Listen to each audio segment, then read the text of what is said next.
What is up, my game designers? Right now, I wanted to get back into After Effects, get back into animating. I just realized we're going to need an idle sequence, which means when our character drops into the scene in Unity, we're going to want it to just idle. Now, you could have it just stand still frozen, but it would look a lot better if we had some kind of animation going so that you knew the character wasn't frozen in some way. So, I'm going to create a new sequence here. I'm going to call it idle.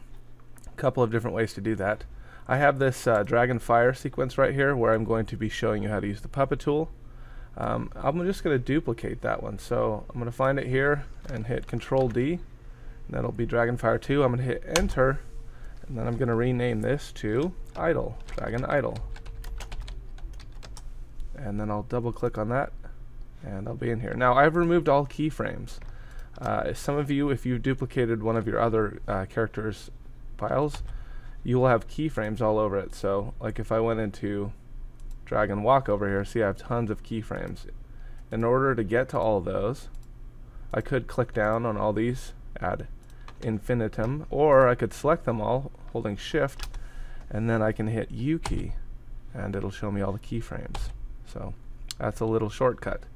So I'm going to go into drag and idle. I have no keyframes going. I'm not even sure how I'm going to animate the idle, but I know I probably want the tail to move a little bit. Maybe I'll have the eyes blink on and off, and maybe I'll have the hands just kind of go more to his side. So we will start by, I will select everything and hit R to get to rotation. And I'm going to go down to tail here. I'm going to unclick that. Just clicking on the tail, I'm going to set a keyframe for rotation right there. And then I will go to the middle, and I'll move his tail a little bit, and I'll copy this first keyframe by dragging a lasso, Control C, go to the end frame, Control V, and if we play that back, it's just kind of got a little tail waggle there. That's amazing. I love it. Let's go on to the arms. What are we going to have them do? I will put a keyframe here, and I think I'm going to rotate it down to just kind of hang by his body like this, kind of in a more natural pose. Same thing with this other arm right here. I'll have it just kind of hang down out of the way.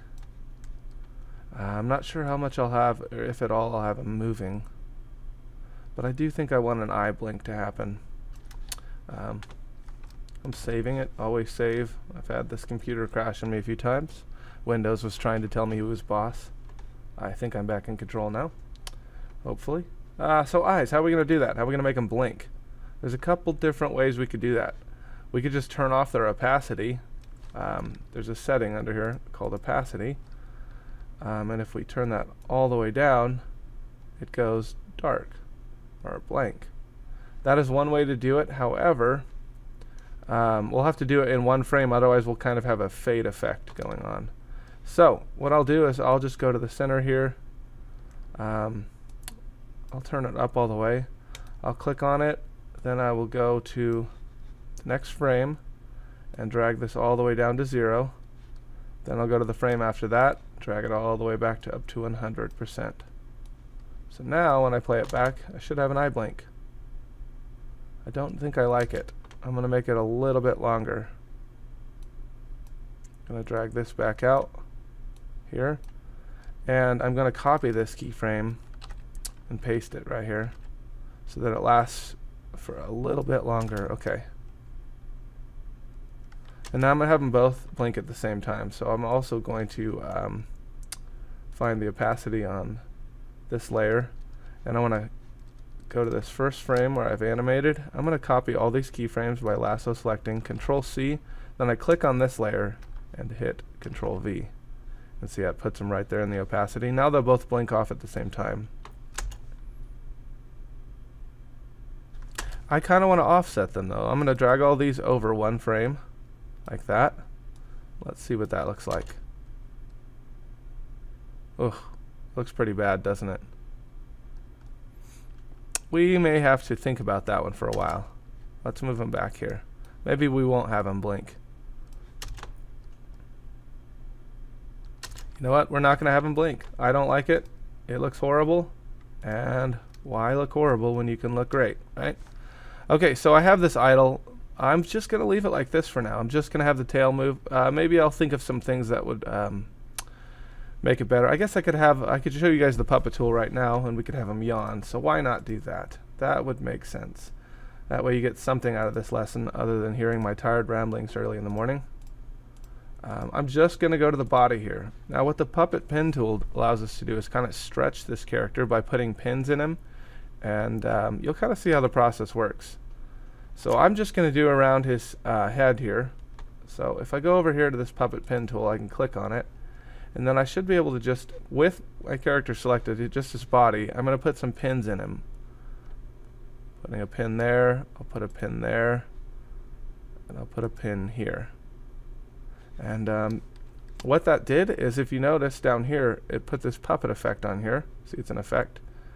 And there's a mesh down here that's highlighted. If I go into this mesh and go into deform, and then I've got 3 pins. When you're animating this way, it can get really complex really quickly because you can have tons more pins in your character. I don't want to do that. I want to keep everything simple. So these are already animated for me, or there's a keyframe set on them already, just as they are. So all I have to do is move forward in time and move these values around. But I can just grab him right here and see what I can do there. I can just kind of open his mouth a little bit, like he's yawning. Now I don't want to go too crazy with these. If I push them too far, it's going to throw everything off in my comp. I don't want to do that. So I'm just having him yawn a little bit here. And then I will go here, go a little bit wider on both. And animating is, it's kind of an art and a science. You're not going to get good at it overnight, that's for sure. So just be patient with yourself. Your first animation will look, well, kind of like this guy, very rough. And as you get better at animation, and we'll go over more animation principles in the future. I'm only now just going over these 12 principles of animation with my seniors because there's a lot to learn. I mean, some of you have never even opened After Effects up or Illustrator or Photoshop before this. So you've got a big learning curve there. I'm not going to try to force down your brains animation principles to make things look amazing. That being said, if you can, try to make it look amazing. Okay, let's hit play here and see what we've got. I hate it. I hate it, hate it, hate it. It looks like he's trying to eat something. Also, his eyes aren't following, and that really bothers me. So what can we do about that? Well, one, I think I'm going to try to not push it nearly as far. So I'm going to delete all these keyframes here in the middle. And I'm just going to slightly open his mouth. Just a little bit. Maybe have his head tilt just a tad. And the problem with these eyes not following is they are attached to the body by parenting, but we're distorting the body, so they're not being distorted with them. So there's probably a couple ways I could do this. So I don't want to overcomplicate things. I'm pretty sure I could fix it by pre-composing. So why don't we go ahead and try that right now? This is going to be a little bit crazy. I'm going to select all these layers. I'm going to hit Control-Shift-C, or I could right-click and hit pre-compose here. I'm going to call this, what am I going to call this? Eyes and body pre-comp. Okay. And I need to move this underneath that arm. Okay, so now let's see what we've got here.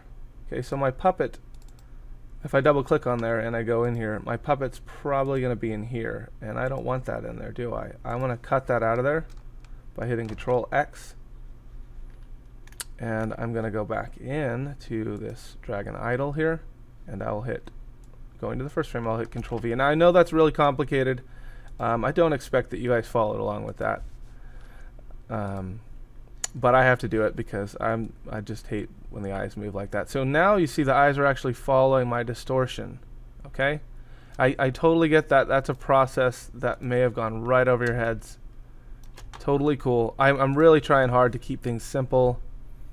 Okay, now he looks like he's doing quite the dance there, doesn't he?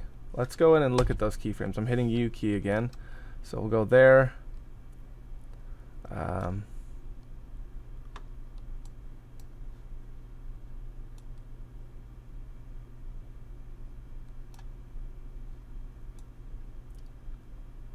Another problem we're having is I'm only using 11 frames, and when you're animating with 11 frames, it really limits the smoothness of the animation. Now what I'm going to want is to return everything back to where it was, right here. So let's just do a double take here, copy those, paste them here, so we don't have such a jumping going on. I'm also going to loop this back and forth. Let's just see what I get here.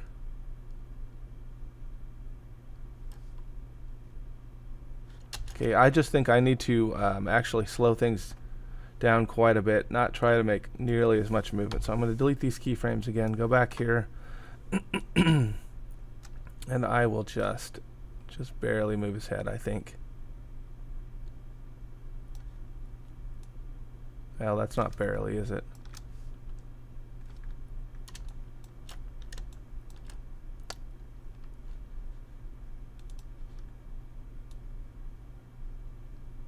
What we want really is subtlety, and that's kind of hard to achieve in animation sometimes. Subtlety.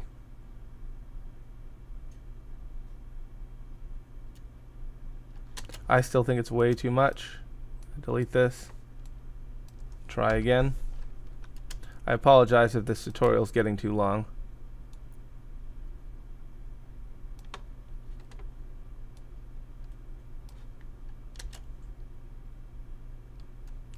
That's a little better. I think I'm going to leave the idle like that for now. Just a small movement to let you know he's ready to move. I may even swing his arms a little bit, but I like this. It just looks like he's breathing now. Not going crazy. His tail's probably moving a little too much, but I'm going to leave it for there. This tutorial's getting long and we digress, and I don't want to overcomplicate things for you guys. But I wanted to show you that the puppet pin tool can be used to move things, and I'll probably go in and do a tutorial real quick about using the puppet pin tool to open his mouth so he can breathe fire. Alright, I'll see you guys in the next tutorial.